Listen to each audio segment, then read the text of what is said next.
नमस्कार मित्रांनो. डॉक्टर बाबासाहेब आंबेडकर मराठवाडा विद्यापीठाची पेट परीक्षा PhD एंट्रन्स टेस्ट डिक्लेअर झालेली आहे आणि या टेस्ट नोटमध्ये विद्यापीठानं तारखा त्याच्या डिक्लेअर केलेल्या आहेत. नोटिफिकेशन 31/12ला रिलीज झालं आहे आणि ऑनलाईन ॲप्लिकेशन 1 तारखेपासून 1 जानेवारी 2021 पासून स्टार्ट झालेले आहेत. आणि या ॲप्लिकेशन फॉर्मची लास्ट डेट 11/1 म्हणजे 11 जानेवारी 2021 पर्यंत आहे.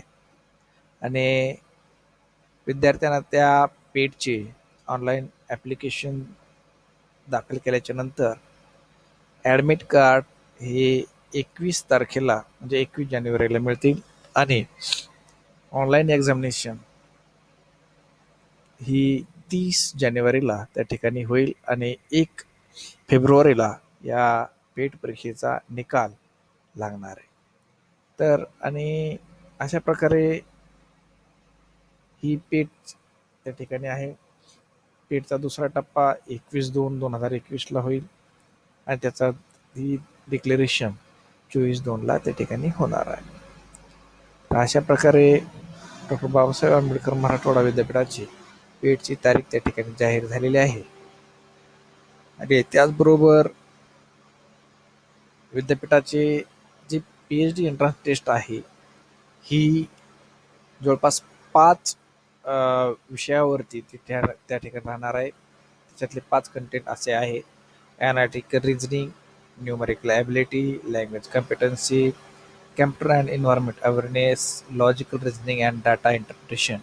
या 5 ह्याच्यामध्ये 100 मल्टिपल चॉईस क्वेश्चनची त्या ठिकाणी ही परीक्षा होणार आहे. आणि या परीक्षेसाठी 100 मार्क्स असतील आणि 90 मिनिट्स या परीक्षेसाठी राहतील.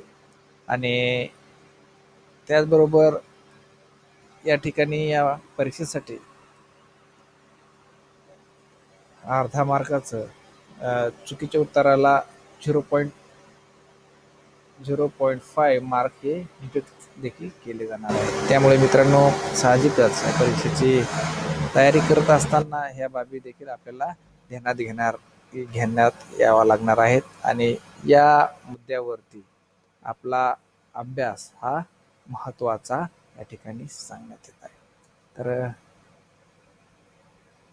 त्याचबरोबर जे एक्झम्पशन कॅन्डिडेट्स आहेत, म्हणजे ज्यांना पेट परीक्षेमधून सूट हवी आहे, अशा कॅन्डिडेटला ह्या पहिल्या टप्प्यातील एंट्रन्स टेस्टचा जो पहिला टप्पा आहे रजिस्ट्रेशनचा, त्यामध्ये रजिस्ट्रेशन करण्याची आवश्यकता नाही.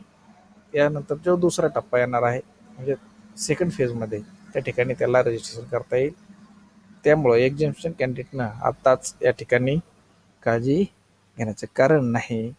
त्यामुळं एक्झम्पशनसाठी तुम्हाला रीतसर अर्ज देखील करावा लागणार आहे, ॲप्लिकेशन करावं लागणार आहे. तर धन्यवाद मित्रांनो, आणि तुम्हाला या परीक्षेसाठी शुभेच्छा.